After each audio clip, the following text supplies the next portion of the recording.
Significances of ETS. अब ये point इसके पहले मैंने कभी डिस्कस नहीं किया था, ये पॉइंट स्टेट बोर्ड में क्लियरली लिखा है। एनसीईआरटी में हिडन एरियाज है, रीड बिटवीन द लाइन बोलते हैं ना, ऐसा ये पॉइंट एनसीईआरटी में हिडन है। तो हमने रियल डिस्कशन में ये पॉइंट नहीं लिया था, एडिशनल पॉइंट है, अच्छे से सुनो। See, if you remember, since beginning of aerobic respiration we are saying that glucose is releasing 38 ATP per molecule. एक ग्लूकोज से आपको 38 एटीपी मिलते हैं, हम डे 1 से बोल रहे हैं। और एक बात हमने बोली, oxygen participate in aerobic respiration. It is a very efficient process in which maximum energy is converted to ATP molecule and there is loss heat. हाँ, ये बात अलग है कि हीट ये वेस्टेज है, वो ज्यादा है, लेकिन अनएरोबिक रेस्पिरेशन के कंपैरिजन में एरोबिक रेस्पिरेशन में बहुत ज्यादा एटीपी बनते हैं। 1 molecule of glucose produces 38 ATP in aerobic respiration. 1 molecule of glucose produces 2 ATP in anaerobic respiration. तो देखो 2 ATP और 38 ATP। अगर आपको याद है तो मैंने जब आपको बायोलॉजिकल क्लासिफिकेशन में एवोल्यूशन का लाइन समझाया था, यट वहां पे हमने बोला था primitive life on planet was heterotrophic anaerobic. Life ने ये प्लैनेट पे बिजनेस शुरू किया, अनएरोबिक रेस्पिरेशन शुरू किया, वो हेटेरोट्रॉप था, एक ग्लूकोज से 2 एटीपी बना रहा था, तो बड़ा पुअर था। मैंने ऐसे बोला था 2 लाख कमा रहा है वो एक महीने में, एक साल में 2 लाख कमा रहा है, क्योंकि बड़ा पुअर लाइफ है, लाइफ वॉज मिजरेबल। तो एरोबिक रेस्पिरेशन जैसे डेवलप हुआ तो एक साल में 38 लाख 1 ग्लूकोज से 38 एटीपी बनाने लगा, तो लाइफ रिच हो गया, तो एवोल्यूशन हुआ। So one of the crucial point why the evolution proceeds is oxygen added in this environment because of oxygenic photosynthesis. And second point, the heterotrophic organism start using oxygen and perform aerobic respiration, start preparing 38 ATP per glucose, because of which the life become rich. Because of which the life become rich, right? And life start evolving. Unicellularity से multicellularity आई, cell differentiation आया, morphogenesis, organogenesis and multicellular giants बने। आप multicellular giant, आपकी energy demand बहुत ज्यादा है, ये energy demand आप फुलफिल क्यों कर सकते हो? क्योंकि आप एरोबिक रेस्पिरेशन में ईटीएस करवाते हो। So that is significance of ETS. What is this? Listen, अगर हमने इसके पहले का चार्ट भी देखा तो जब ग्लाइकोलिसिस हुआ आपके हाथ में 2 NADH और 2 ATP थे। एसिटाइलेशन में आपके हाथ में 2 NADH आए। टीसीए में आपके पास टोटल 3 NADH और 1 FADH।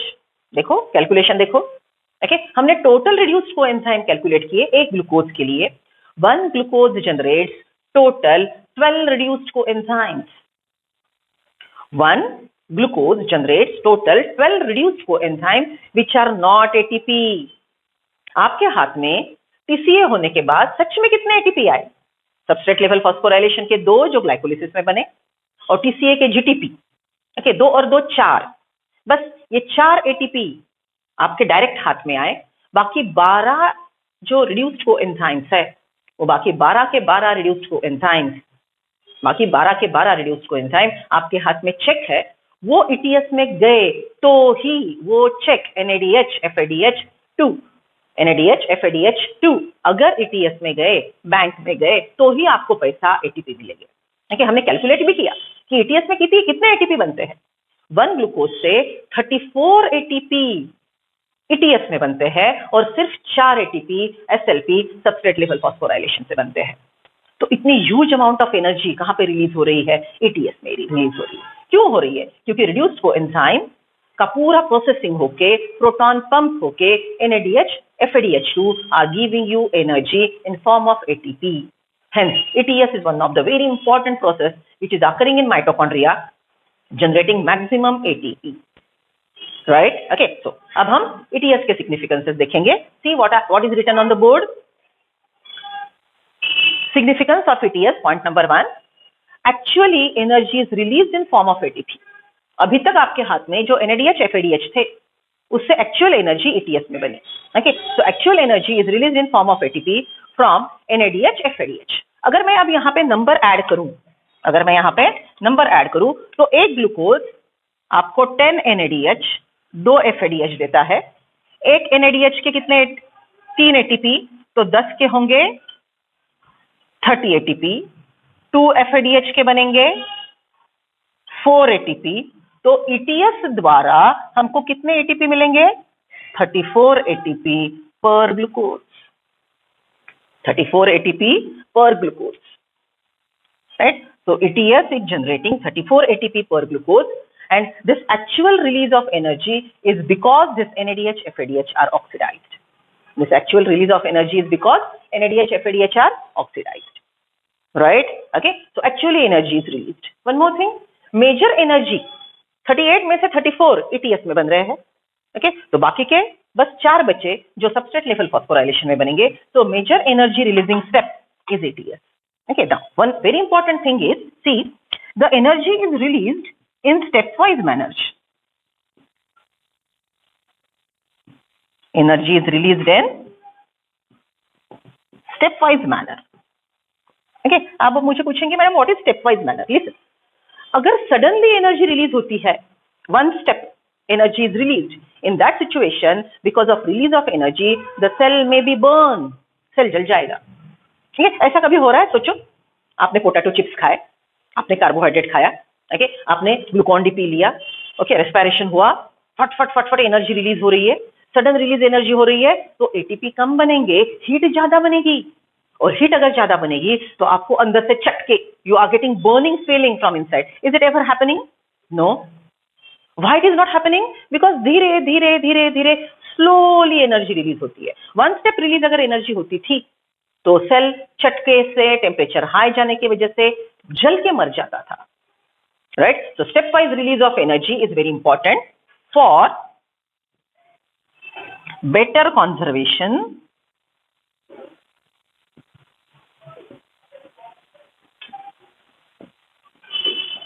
In ATP form. ATP के फॉर्म में एनर्जी कंजर्व होने के लिए स्टेप वाइज रिलीज बहुत जरूरी है. स्टेप वाइज रिलीज बहुत जरूरी है, अदरवाइज टेम्परेचर बढ़ने की वजह से, सेल के एंजाइम डीएक्टिवेट होने की वजह से सेल मर जाते थे. देखिए, आप थोड़ा सोचो, आपको ये हीट का फीलिंग कहां पे आता है? So in zoology you have discussed that we homeotherms which we maintain our internal body temperature. Respiration में, एरोबिक रेस्पिरेशन में, एक ग्लूकोज में, okay, remember this point, one glucose is having 686 kilo calories of energy. ये point लिख लो. एक glucose के अंदर 686 किलो कैलोरीज एनर्जी है, ओके. वो एनर्जी ईटीएस में 34 एटीपी में कॉन्जर्व होती है और एसएलपी में 4 एटीपी में. मतलब टोटल अगर हम कैलकुलेट करेंगे तो 38 ATP multiplied by 7.3 kilo calories, इतनी एनर्जी एटीपी में कॉन्जर्व होती है. 38 मल्टीप्लाइड बाय ये एनर्जी कॉन्जर्व हो गई और बच्चे वाली एनर्जी हीट रिलीज हो गई. I repeat, one glucose content total amount of energy 686 kilo calories. How much is conserved in 1 ATP? The amount of energy conserved is 7.3 kilocalories. In 1 ATP, the amount of energy conserved is 7.3 kilocalories. Okay, अब 38 multiplied by 7.3, इतनी energy ATP के रूप में conserve हुई, इतनी energy ATP के रूप में कॉन्जर्व हुई, बच्चे वाली हीट बोल के वेस्ट हो गई. But still formation of 38 ATP which conserve 38 multiplied by 7.3, this is efficient process. Biologically ये बड़ा इफिशिएंट प्रोसेस है. ये प्रोसेस में जो हीट वेस्ट होती है, वो वेस्ट हीट हम होमियोथर्म्स बॉडी टेम्परेचर मेंटेन करने के लिए होती है. You know the word homeostasis, zoology में सीखा है आपने. We maintain our internal environment stable by excretion, osmoregulation and temperature management. We maintain our internal balance stable, that is called homeostasis. तो हम इंटरनल टेम्परेचर मेंटेन कैसे करते हैं? Respiration में जो हीट वेस्ट होता है वो हम कॉन्जर्व कर लेते हैं और बॉडी टेम्परेचर बढ़ाने के लिए यूज करते हैं. बाहर 0 डिग्री है, -4 डिग्री है, हमारा बॉडी टेम्परेचर इंटरनल 34 डिग्री है. बाहर 48 डिग्री है, समर है, हमारा इंटरनल टेम्परेचर 37 डिग्री ही है. Why we maintain? Because at 37 degree temperature the enzymes are active. At 37 degree temperature enzymes are active and we remain efficient. Understood, right? So अगर ये heat हमको नहीं मिलती थी तो हम बॉडी टेम्परेचर मेंटेन नहीं कर सकते थे. तो दोनों बायोलॉजिकल सिग्निफिकेंस समझो. Aerobic respiration conserves energy in 38 ATP which is available for metabolic reaction, and wasted energy is utilized for temperature maintenance by evolved organism. So it is a wonderful process, right? Okay, one more thing. See, आपने अगर बहुत heavy exercise की, या समझ लो आप lawn tennis खेल रहे हो, ओके, 5 ऑल का स्कोर है, ड्यूस है, ओके, 5 ऑल का स्कोर है, ड्यूस है, and the score is 20-20 and you are still playing. ठीक है, सिंपल भाषा में बोलना है तो लॉन टेनिस जैसा एग्जॉस्टिव गेम आप 6 घंटा कंटिन्यूअसली खेल रहे हो. इन दैट सिचुएशन आप कितनी रेस्पिरेशन का रेट बढ़ाओगे, कितने एटीपी बनाओगे. जितने एटीपी ज्यादा बनेंगे उतना हीट ज्यादा बनेगा, जितना एटीपी ज्यादा बनेगा उतना हीट ज्यादा बनेगा. समझ रहे हो? आप 6 घंटा कंटिन्यूअस खेल रहे हो. ओके, आप बहुत ग्लूकोज जला चुके हो, आपने बहुत ज्यादा एटीपी बनाए तो ऑब्वियसली आपने हीट भी बनाया. वो हीट आपका बॉडी गर्म कर रहा है. आप स्वेटिंग कर रहे हो और आपका बॉडी टेम्परेचर इतना हाई हो गया कि कभी देखो यहाँ पे ऐसे गर्म फील होता है. Your cheeks, your forehead, okay, this temples are feeling hot. Why? The temperature is rising. Then what your body does? क्या सीखा है आपने ज़ूलॉजी में? If the body temperature rises beyond certain limit then the hypothalamus sense it. Capillary में से जो blood travel कर रहा है उसका टेम्परेचर बढ़ गया, वो हाइपोथैलेमस सेंस करेगा. हाइपोथैलेमस आपका कौन सा हार्मोन स्विच ऑन करेगा, आप हार्मोनल कोऑर्डिनेशन में सीखेंगे. वो हार्मोन की वजह से आपके कैपिलरीज डायलेट होंगे. ओके, सुपरफिशियली वो आना शुरू हो जाएंगे. आपके स्वेट ग्लैंड एक्टिव होंगे, आपकी पूरी बॉडी स्वेट से कवर हो जाएगी, आप पसीने से लथपथ हो. और वो पसीना, that wait total thin film present on your body is now evaporated because by using the internal body temperature, internal heat. I repeat, आप एक्सेसिवली गेम खेले हो. ओके, 6 घंटा आप लॉन टेनिस खेले हो, आपने बहुत एटीपी बनाया तो ज्यादा हीट भी बनाया. वो हीट की वजह से आपका बॉडी टेम्परेचर बहुत हाई हो रहा है. वो हाई टेम्परेचर जो ब्लड में है वो हाइपोथैलेमस में सेंस किया. हाइपोथैलेमस एक हार्मोन सिक्रीट करेगा. एक आप हार्मोनल कोऑर्डिनेशन में सीखेंगे, राइट? ओके, जब मैं इसके बारे में और बात करूंगी तो उसके बारे में भी डिटेल बोलूंगी. उसकी वजह से आपके कैपिलरीज डायलेट होंगे, स्वेट ग्लैंड ट्रिगर होंगे, your total body is weight by sweat and now that sweat is evaporated by using the heat. Sweat, आपका पसीना इवेपोरेट होने के लिए एनर्जी किसने दी? बॉडी ने दी. एनर्जी किसने दी? बॉडी ने दी. तो आपकी बॉडी का हीट लेके स्वेट, आपके बॉडी में से हीट लेके पसीना, स्वेट इवेपोरेट हो गया. आपकी बॉडी धीरे धीरे धीरे धीरे कूल होने लगेगी. Okay, so see how the internal mechanism is working. Okay, so I'm back to significances of respiration. Third point we wrote that energy released in a stepwise manner for better conservation in ATP. If sudden heat at one step energy would have been released, it would have caused damage to the cell. I have added 2 points at the end. See, go through point number 4 and point number 5.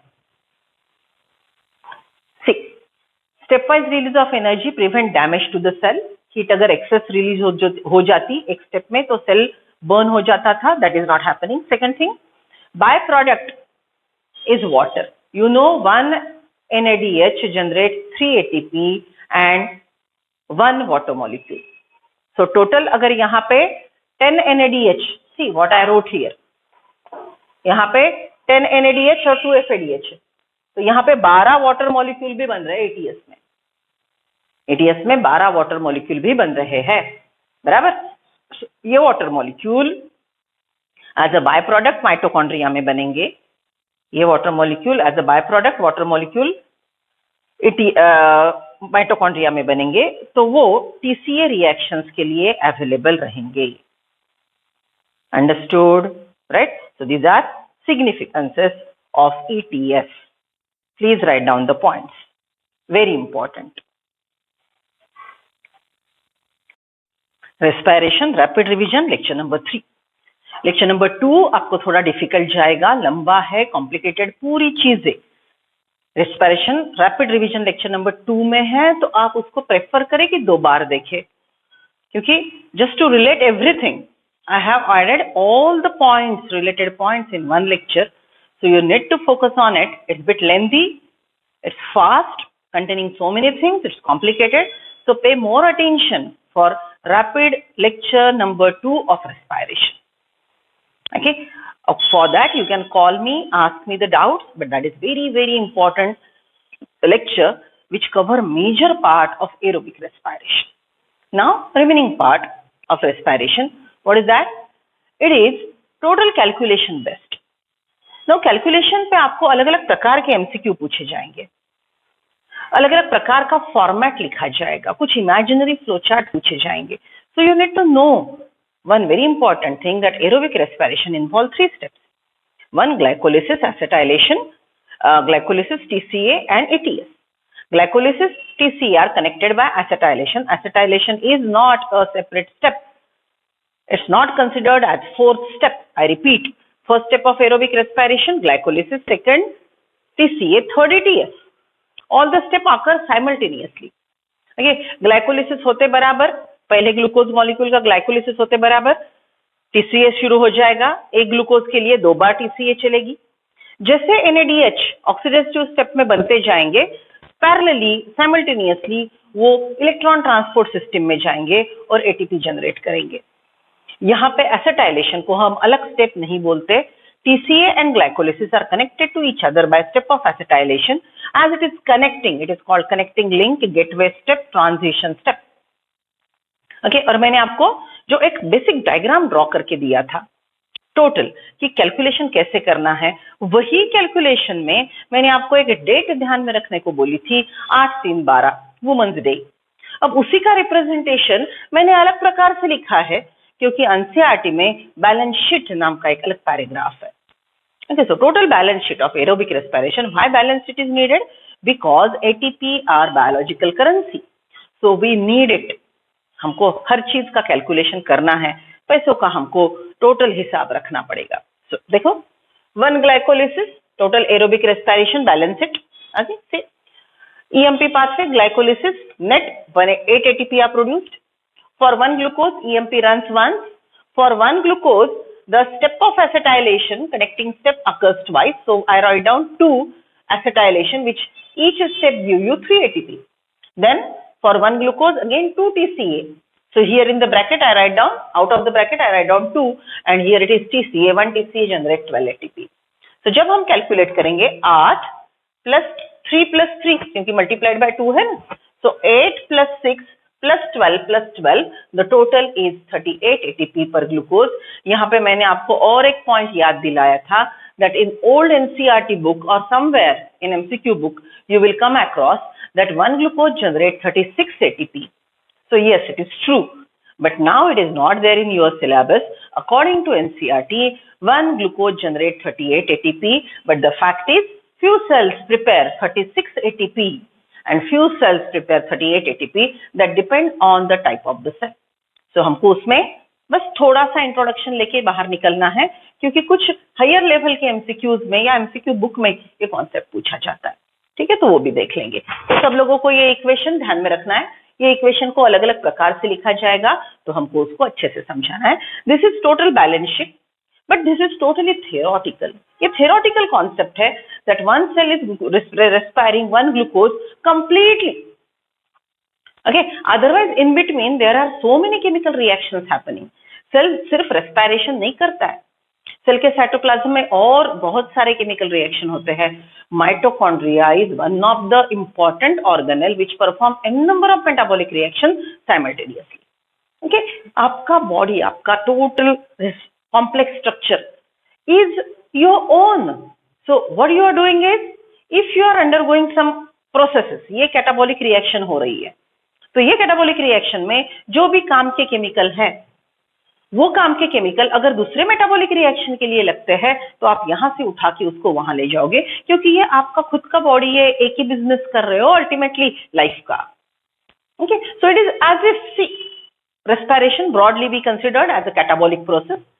Okay, एक बड़ा starch का building है, बड़ा starch का molecule है, उसको आप respire कर रहे हो क्योंकि आपको एटीपी बनाने हैं, आपका मेन पर्पस एटीपी बनाना है। But it's not only ATP synthesis, आपको वो बिल्डिंग गिराते गिराते स्टार्च का कैटाबॉलिज्म कराते कराते, एग्जांपल समझ रहे हो ना, जो आपको बीच में प्रोडक्ट्स मिलेंगे, वो प्रोडक्ट अगर आप कहीं और दूसरे काम के लिए यूज कर सकते हो, तो आप ही का बॉडी है, आप ही का मेटाबॉलिज्म है, आप ही का एनाबॉलिज्म है, आप ही का कैटाबॉलिज्म है। Okay, so there you go on managing the things, means जो स्टार्च नाम की बिल्डिंग को तोड़ रहे हो, ओके, बीच में आपको तोड़ते तोड़ते बीच में पायरुविक एसिड मिल गया, बीच में आपको अल्फा कीटोग्लूटारिक एसिड मिल गया, बराबर। जस्ट इमेजिन बिल्डिंग तोड़ते तोड़ते आपको एसी मिल गया, फैन मिल गया, विंडो मिल गई, तो क्या उसको भी तोड़ दोगे? नहीं, उसको संभाल के बाहर निकालोगे और दूसरे कंस्ट्रक्शन के लिए यूज करोगे। It is like that.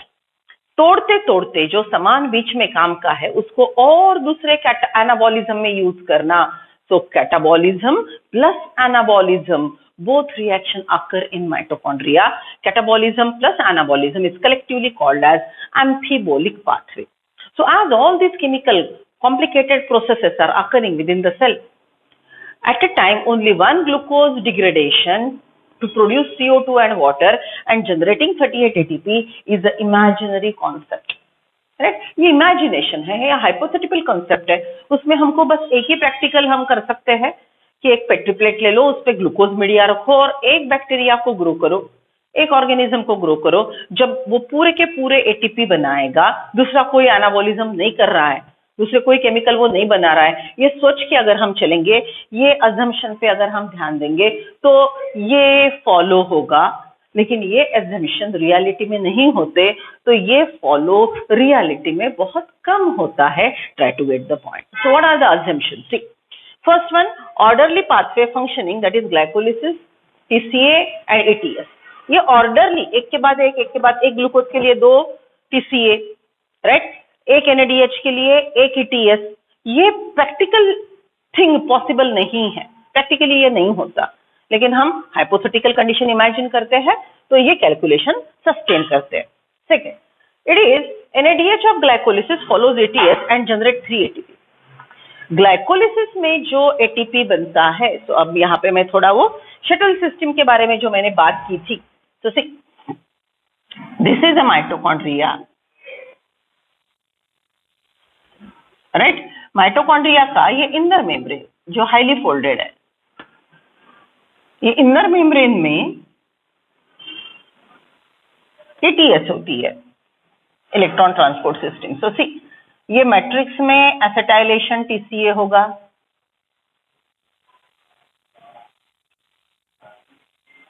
Right. अब TCA और एसिटाइलेशन में जो NADH बने वो ऑब्वियसली माइटोकॉन्ड्रिया के ATS में जाएंगे ही जाएंगे.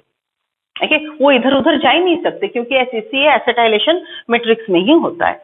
तो यहाँ पे जो NADH बने, ये NADH पक्का ETS फॉलो करेंगे. There is no doubt about it. But glycolysis occur, EMP pathway occur outside the mitochondria, that is in cell cytoplasm. So इसका NADH ETS में जाएगा कि नहीं, ये एक सवाल है. अगर जाएगा तो माइटोकॉन्ड्रिया में जुबजुम अवेलेबल होना चाहिए. One more thing, oxygen available होना चाहिए. So use of NADH in aerobic respiration is conditional. For example, your muscle cell, you are right now you are relaxing, your muscle cell is performing aerobic respiration. In that situation, in muscle cell cytoplasm, NADH produced by glycolysis, in muscle cell cytoplasm, NADH produced by glycolysis will go in mitochondria and it will perform acetylation TCA ETS, and it will NADH will go in mitochondria and perform ETS and it will generate 3 ATP. लेकिन वही muscle cell, अगर आपका वही muscle cell है, जब आप बहुत थक चुके हो, बहुत एक्सरसाइज कर रहे हो, जस्ट इमेजिन आपके पीछे शेर पड़ा है, ओके, दौड़ रहे हो, आधा घंटा हो गया, 1 घंटा हो गया, दौड़ते जा रहे हो. वो कंडीशन में आपके मसल सेल की ATP डिमांड इतनी ज्यादा बढ़ जाएगी, जान बचाने के लिए दौड़ रहे हो. वो कंडीशन में आपका ब्रीदिंग रेट कम होगा और मसल को ऑक्सीजन सप्लाई कम होगा. Try to get this. Your muscle cell prefer to respire aerobically. If this is the critical condition, then muscle cell has stored oxygen in its sarcoplasm. It will consume it. Okay, so first priority, muscle cell respire aerobically and oxygen demand is fulfilled. Second priority, oxygen demand fulfil नहीं हो रही है, तो cytoplasm में, muscle cell के sarcoplasm में जो oxygen है वो यूज हो गया. ओके, वो भी खत्म हो गया. Now what is third one? जान बचानी है. तो वो कंडीशन में योर मसल सेल, दो it is eukaryotic, because it is not supplied with proper amount of oxygen, your muscle cell will go for anaerobic respiration. Your muscle cell will go for anaerobic respiration, and by using 2 ATP, it will try to manage and it will try to protect your body. Okay, just imagine कि जैसे मैंने बोला, शेर पीछे पड़ा है, दौड़ रहे हो 1 घंटे से 2 घंटे से, ओके, एज पे आके खड़े हो, सामने बड़ा वैली है. ओके, अब आपका मसल फटिग, टायर्ड हो चुका है, आपका ब्रीदिंग रेट कम हो रहा है, आपका ऑक्सीजन सप्लाई जो बॉडी को है वो एज पर डिमांड नहीं है, ऑक्सीजन कम सप्लाई हो रहा है, मसल को ज्यादा ऑक्सीजन चाहिए। अब क्या करेंगे, शेर नजदीक आ गया तो आपने जोर से जंप करके वैली में जो एक ट्री था सस्पेंडेड उसको पकड़ लिया, तो वो लास्ट जो पैच था जिसमें 2 एटीपी आपके मसल सेल ने बनाए अनेरोबिकली रेस्पायर करके और आपने जंप मार ली, ओके, वो ब्रांच को पकड़ लिया, so now you are out of danger. Are you getting that? आपके मसल सेल ने अगर अनेरोबिक रेस्पिरेशन वो टाइम पे नहीं किया होता तो आप जंप न कर सकते थे। So your muscle cell has wonderful mechanism. It prefer to respire aerobically when oxygen supply is abundant. Second option, it stores oxygen in critical condition. The stored oxygen is used for aerobic respiration. And in third, very worst condition, it can go for anaerobic respiration, prepare 2 ATP, and it will try to save your body, your organ. Understood? So ये जो 2 NADH है ये ETS में जाते हैं कि नहीं, ATP देते हैं कि नहीं, वो कंडीशन पे डिपेंड करता है। Okay, and one more thing, अलग अलग प्रकार के सेल में इसका फ्यूचर अलग है। व्हाई? There are 2 pathways. ये एनएडीएच ईटीएस में जाने के 2 पाथवे है। Okay, shuttle number 1, shuttle number 2। Shuttle number 1, shuttle number 2, it is called shuttle mechanism. Mallet asparate and mallet asparate pathway, mallet asparate shuttle, and the other shuttle is glycerol phosphate. So दो shuttle number 1 mallet asparate, second glycerol phosphate shuttles. Okay, these shuttles are like 2 openings, and this NADH can use shuttle number 1 or shuttle number 2. If it is going through shuttle number 1 mallet asparate, अब क्या है कैसा है बेटा, और अगर detail में समझ रहे तो बोलेंगे, लेकिन अभी नहीं, अभी बस समझ लो कि ये लाइन का मीनिंग क्या है, ये लाइन का मीनिंग क्या है, उसके लिए मैं ये बता रही हूँ, इसमें और डिटेल हमको जाने की जरूरत नहीं है। So if NADH produced in glycolysis uses path number 1, then 1 NADH generate 2 ATP. And if it is using path number 2, 1 NADH generate 2 ATP. बराबर? So अगर ग्लाइकोलिसिस द्वारा 2 NADH बनते हैं, अगर ग्लाइकोलिसिस द्वारा 2 NADH बनते हैं तो 2 NADH पाथ नंबर 1 से गए तो 6 ATP देंगे, 3 each. Path number 2 that is अगर ग्लिसरॉल फॉस्फेट से वो अंदर जाता है तो 2 ATP each मतलब 4 ATP देंगे। Okay, so this is how this statement NADH of glycolysis follows ATS and generate 3 ATP or 2 ATP that will regulate this total amount of ATP synthesized per molecule of glucose. Okay, chalo, next one. All respiratory intermediates are completely oxidized or not? If they are completely oxidized, each and every molecule is completely oxidized, then only EMP, acetylation, TCA, all this phenomenon will occur. लेकिन बीच में से ही अगर pyruvic acid molecule को आपने उठा लिया, glucose को तोड़ के पायरुवेट बनाया, पायरुविक एसिड को आपने दूसरे और एनाबॉलिज्म में यूज कर लिया, तो नीचे का एसिटाइलेशन और टीसीए नहीं होगा, तो ये आगे के एटीपी नहीं बनेंगे। तो अगर 38 एटीपी बनाने हैं तो all steps must be followed and all respiratory intermediates should be completely oxidized. This is one more assumption. Then only glucose is respired and no other food. In your cell there are many chemicals present at a time, but if only glucose is used, then this calculation is valid or the calculations are not valid. Understood? So on the basis of assumptions, the balance sheet is true that one glucose generates 38 ATP. Okay, so let us go in detail how these amphibolic reactions are working in our body. Amphibolic pathway which occur in mitochondria mainly in reference to tricarboxylic acid cycle, TCA cycle. Okay, this is the diagram on NCERT page number 236. See, what this diagram is indicating is that the 3 types of stored food, that is carbohydrate, fats and protein. What do you mean by a food? Food is a complex organic compound which is having energy rich bonds in it. Where does this energy rich bonds are produced? Food में energy कहाँ से आई? Photosynthesis में photo autotrophs ने light energy use करके ATP NADPH बनाए और वो ATP NADH food बनाने के लिए अपनी एनर्जी छोड़ गए. So the food has stored energy. The stored energy present in the food is trapped by the process of photosynthesis, and the light energy is converted to chemical energy. You know the energy transformation in photosynthesis? Light energy to ATP NADPH energy. ATP and NADPH energy is used for the formation of food. Food, ये जो common word हम use करते हैं, इसके लिए कौन से chemical के नाम हम केमिस्ट्री में यूज करते हैं? Food are complex organic compound with energy rich bond in them and they are carbohydrate, fat, protein. Now why I am using this sequence, carbohydrate, fats and proteins?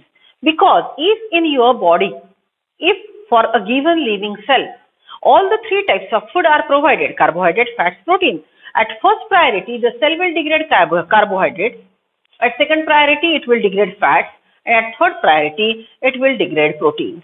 So carbohydrate, fat, proteins are the sequences preferred chemical for the aerobic respiration, for anaerobic respiration by an organism. First priority carbohydrate, second priority fat, third priority proteins. Carbohydrate में भी monomer है, dimer है, right, polymers है.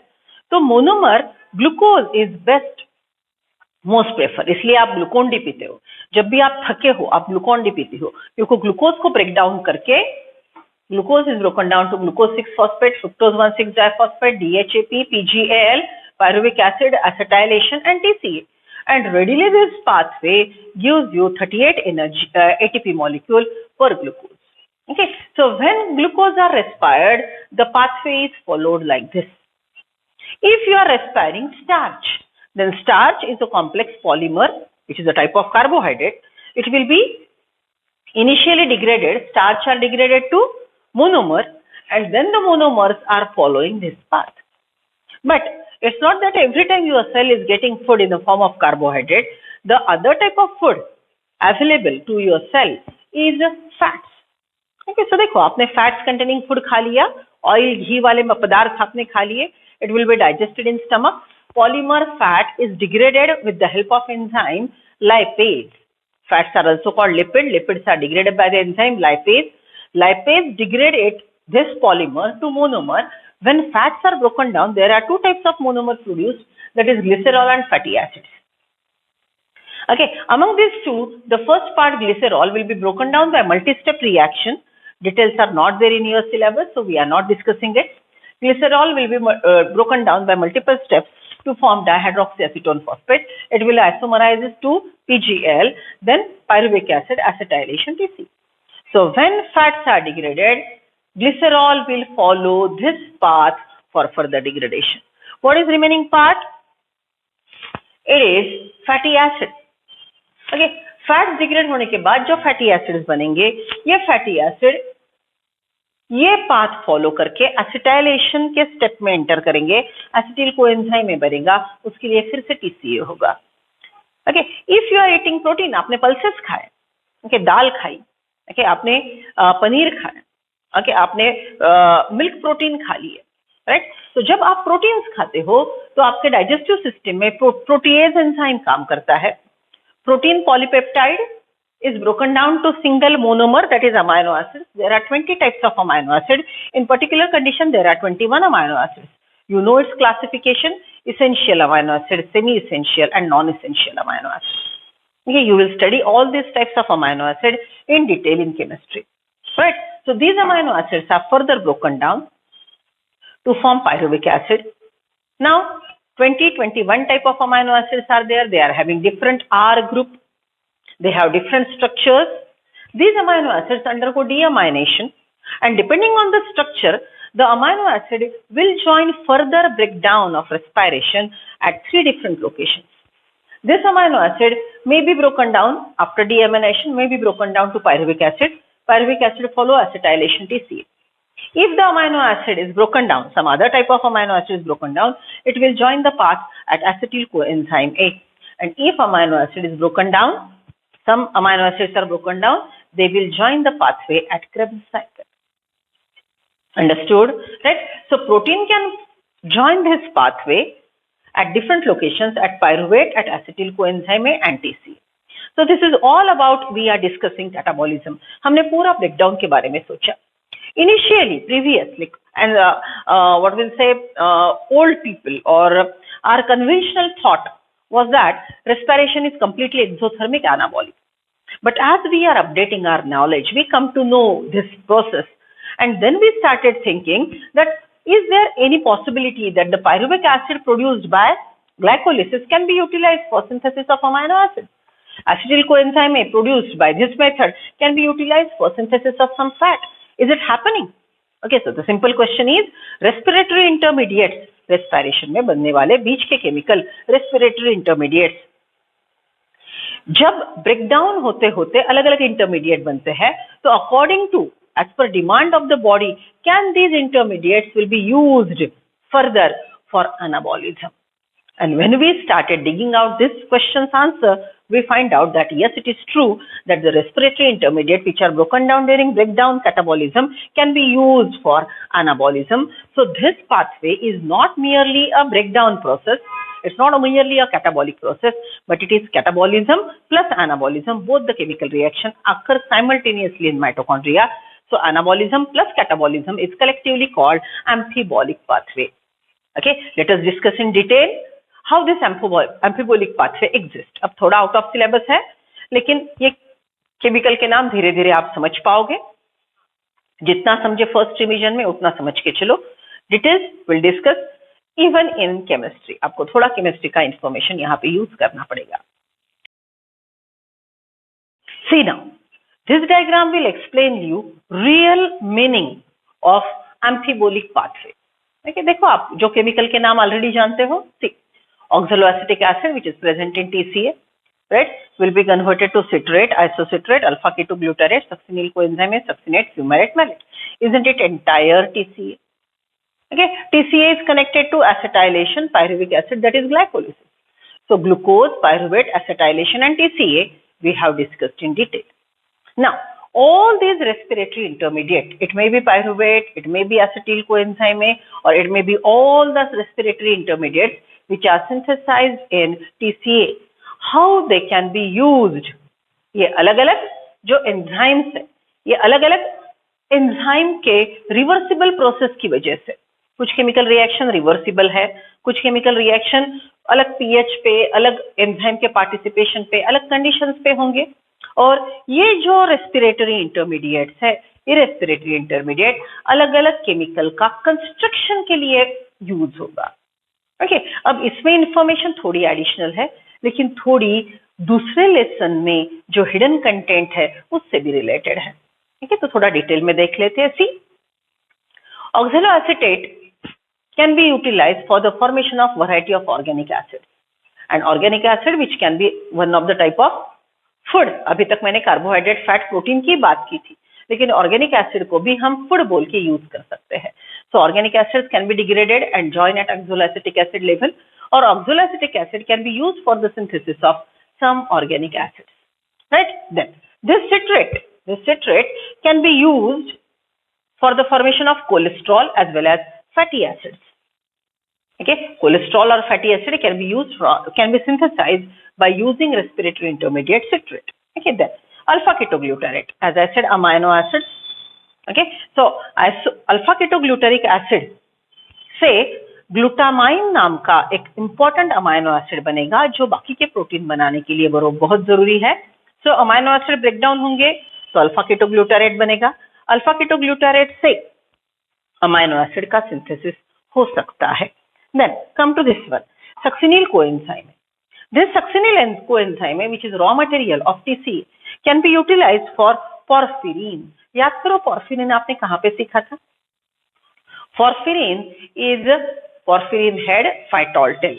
Okay, tetrapyrrole porphyrin ring, chlorophyll A. So chlorophyll A की porphyrin ring बनाने के लिए succinyl coenzyme A use होगा. Then isoleucine, methionine, valine. These are names of amino acids.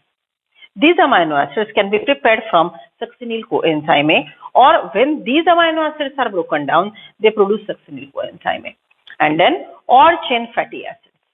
Okay, now there are variety of fatty acids. Some are with odd chain, some are with different types of side chains. Okay, so this can be used for when they are broken down, they can be given out succinyl coenzyme में, और it can be used vice versa. मतलब succinyl coenzyme में टूटेगा, succinyl coenzyme use करके ये बन सकते हैं, या इनसे succinyl coenzyme में बनेगा. Okay, then fumarate. Fumarate will be used for asparatate phenylalanine tyrosine. अब आप सब ये नाम जान के परेशान हो जाएंगे. See, the thing is, these are all names of amino acids. अब मैंने बहुत पहले आपको 20 अमाइनो एसिड के नाम कैसे ध्यान में रखने हैं इसके बारे में एक छोटा सा जुगाड़ू बात सिखाई थी. There are 20 amino acids. They are included in this बकवास सा slogan, Serena Williamsis play triple tennis, his lis liu glue gly glue ma I pa. Okay, ये अलग अलग अमाइनो एसिड्स के नाम है, हम धीरे धीरे सीखेंगे. So they can be used they can be prepared by using fumarate, right? And malate glucose conversion can be there. Okay, अब ये थोड़ा कलर कोड एंड ऑल है कि ग्रीन एरो से एनाबॉलिज्म एक्सप्लेन किया है, रेड एरो से catabolism explain किया है.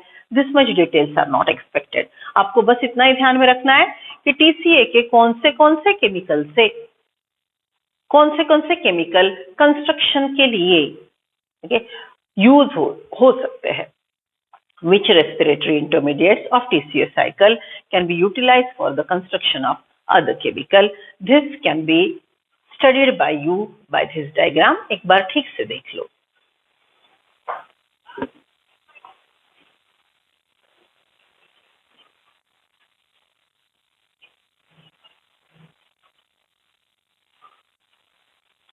Rapid revision, anaerobic respiration.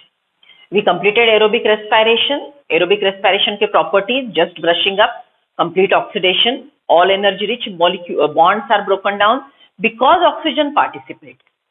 Complete oxidation, all energy rich bonds are broken down because oxygen participates, and end product is simplest inorganic chemical which is not containing any energy rich bond. उसके opposite है aerobic respiration. Sorry, इसके opposite है anaerobic respiration. Anaerobic respiration, oxygen doesn't participate. Oxidation breakdown is not complete. Oxidation breakdown is not complete. All energy rich bonds are not broken down. Hence, the released energy is comparatively less. Hence, the released energy is comparatively less. Right? So, anaerobic respiration, example के साथ सबसे पहले शुरू करेंगे. Confusion नहीं रहेगा. तो anaerobic respiration कि हमने मेनली दो प्रकार सीखे हैं. वन, ईस्ट का anaerobic respiration और लैक्टिक एसिड बैक्टीरिया का anaerobic respiration. यूनिसेल्युलर ऑर्गेनिज्म में जो anaerobic respiration होता है उसको ब्रॉड वर्ड एक फर्मेंटेशन यूज होता है. anaerobic respiration performed by unicellular organism is called fermentation. But remember, the anaerobic respiration which is performed by higher organisms like muscle cell, like plant cell, is not called as fermentation. Okay, so उसके differences हम देखते हैं. पहले process पे देखेंगे. अब simple सी बात मैंने आपको यहाँ पे बोली कि अनेरोबिक रेस्पिरेशन के स्टेप्स जो ईस्ट में होते हैं, सेम अनेरोबिक रेस्पिरेशन के लिए प्लांट सेल में स्टेप्स होंगे. प्लांट सेल में सेम स्टेप्स होंगे. सेम थिंग, अनेरोबिक रेस्पिरेशन के स्टेप्स जो LAB में है, लैक्टिक एसिड बैक्टीरिया में है, वैसे ही स्टेप्स मसल सेल में होंगे. Okay, so ध्यान में रखो, प्लांट सेल में जो अनेरोबिक रेस्पिरेशन के स्टेप्स हो रहे हैं वही ईस्ट में होंगे, और LAB में जो मसल सेल्स, LAB में जो स्टेप्स होंगे सेम सेल मसल सेल्स में होंगे. So we discussed ethyl alcohol fermentation and lactic acid fermentation. Yeast का anaerobic respiration, ethyl alcohol fermentation. Lactic acid bacteria का anaerobic respiration, lactic acid fermentation. समझ रहे हो? राइट? ओके, सो अब steps पे ध्यान देते हैं. अनेरोबिक रेस्पिरेशन जिसमें ऑक्सीजन पार्टिसिपेट नहीं होता, उसका पहला स्टेप कॉमन है साइटोप्लाज्म में होने वाला ग्लाइकोलिसिस. पहला स्टेप कॉमन है साइटोप्लाज्म में होने वाला glycolysis. So the step of anaerobic respiration is glycolysis starts in cell cytoplasm. Even remaining steps of anaerobic respiration gets completed in cytoplasm. Even remaining steps of anaerobic respiration are completed in cell cytoplasm. पूरा anaerobic respiration cell cytoplasm में ही होता है. Okay, आप जानते हो prokaryote है या फिर यूकैरियोट जो anaerobic रेस्पायर कर रहा है उसके पास ऑक्सीजन नहीं है.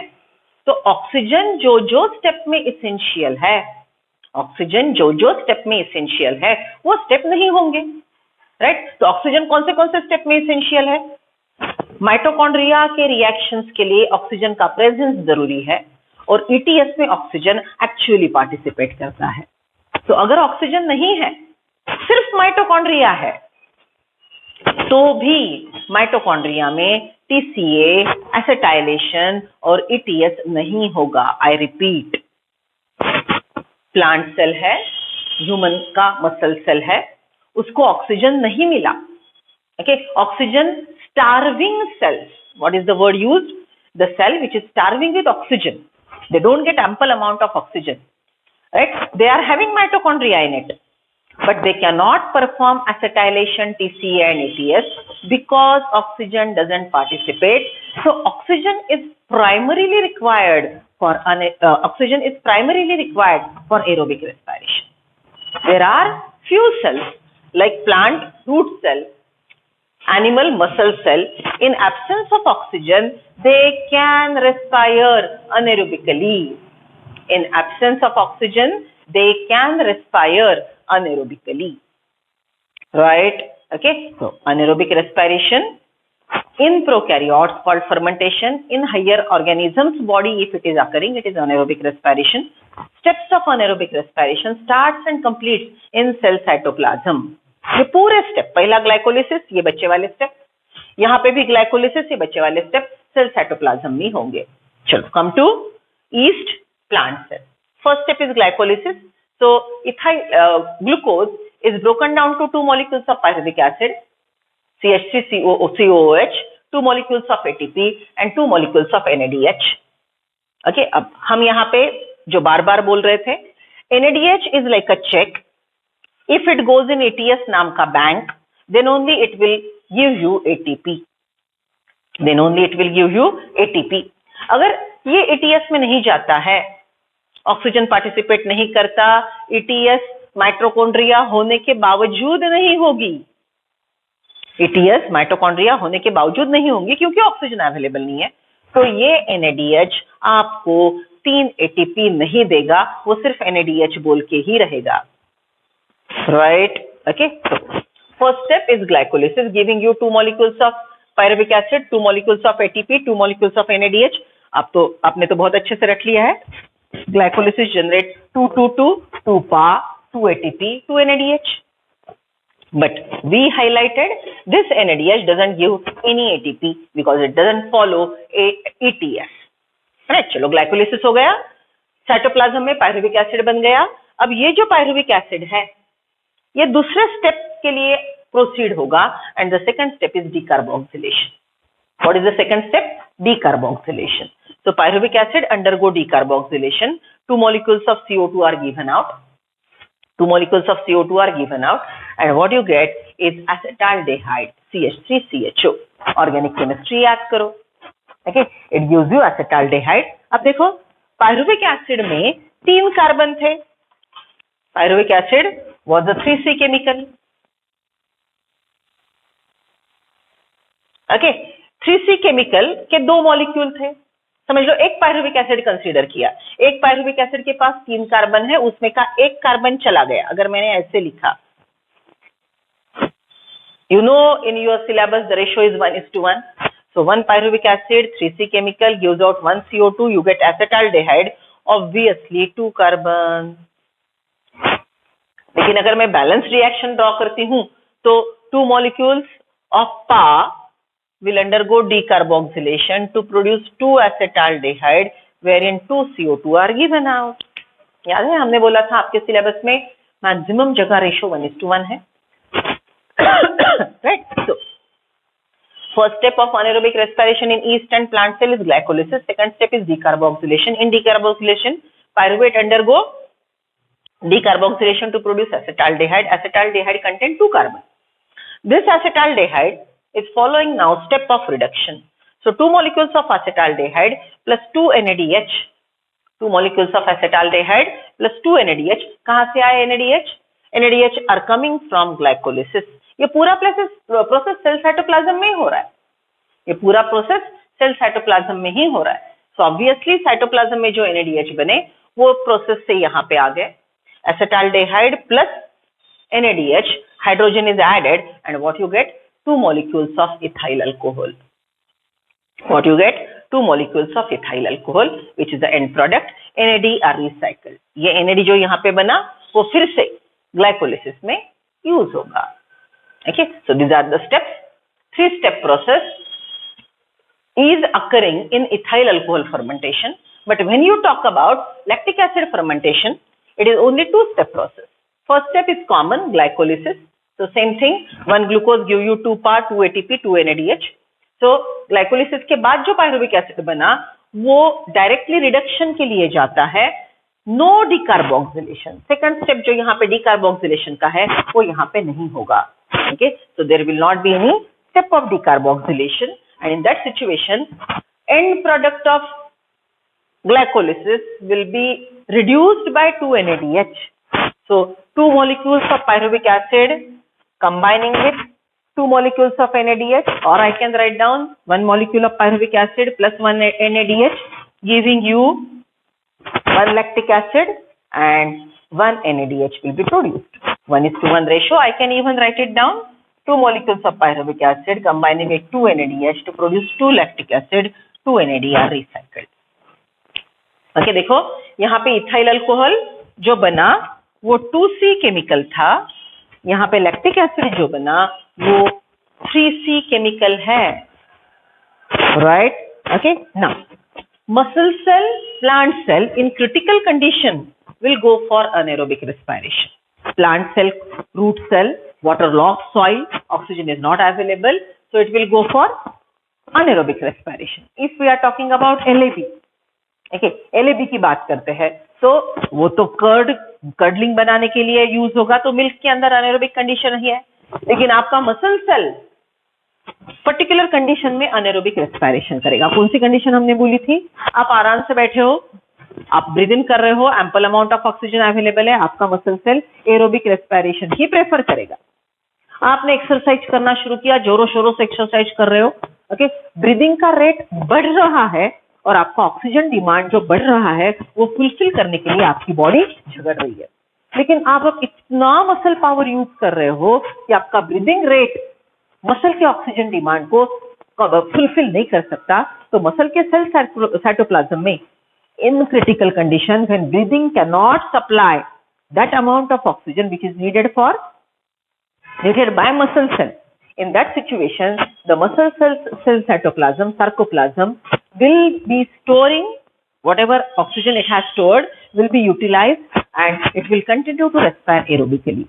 When even stored oxygen is getting over, stored oxygen भी खत्म हो गया, the muscle cell can respire anaerobically. It prefer to respire aerobically. Plant's root cell can respire anaerobically. It prefer to respire aerobically. Germinating seed. आप seeds लेते हो, जमीन के अंदर सो करते हो, सीड्स लेते हो, जमीन के अंदर सो करते हो, पानी डाल देते हो. समझ लो गलती से सीड आपने बहुत अंदर सो कर दी. समझ लो सीड आपने गलती से बहुत अंदर सो कर ली, तो वो कंडीशन में अनएरोबिक कंडीशन में सीड कुछ दिन के लिए अनएरोबिक रेस्पिरेशन कर सकती है. लेकिन कुछ दिन के बाद अगर उसको 2-4 दिन के बाद अगर उसको ऑक्सीजन नहीं मिला तो अनएरोबिक रेस्पिरेशन करने वाली सीड जिंदा नहीं रहेगी, मर जाएगी. Okay, so what statement I made?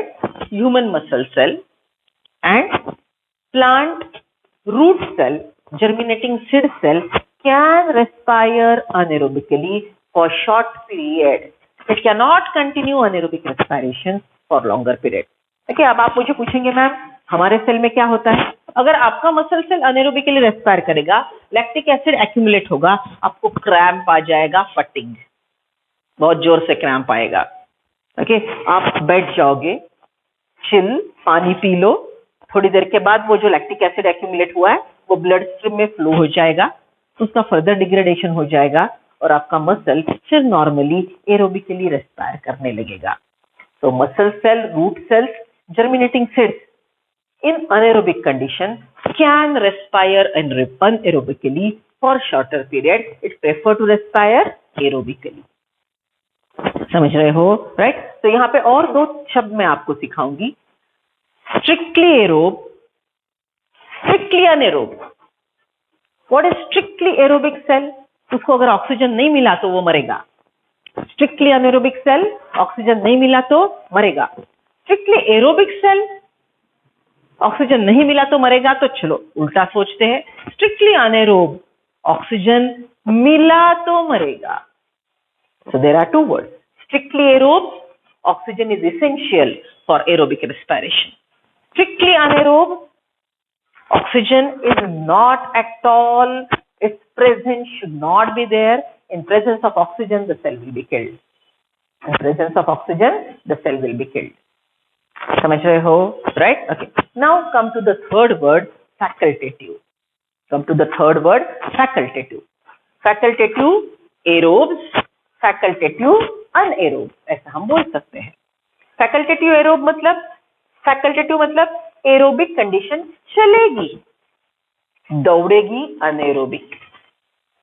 Facultative aerobe मतलब एरोबिक कंडीशन चलेगी, दौड़ेगी anaerobic.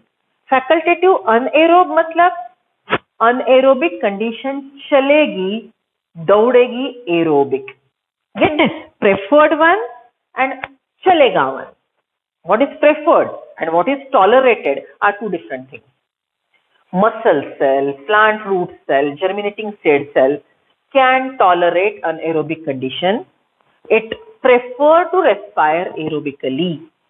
So facultative anaerobe can tolerate anaerobic condition. They prefer aerobic respiration. So plant root cell, muscle cell are facultative anaerobes.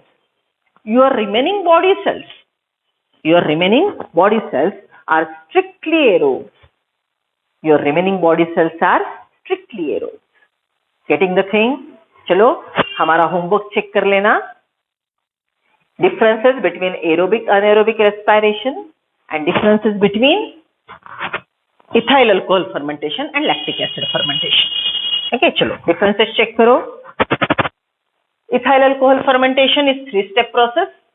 Lactic acid fermentation is 2-step process.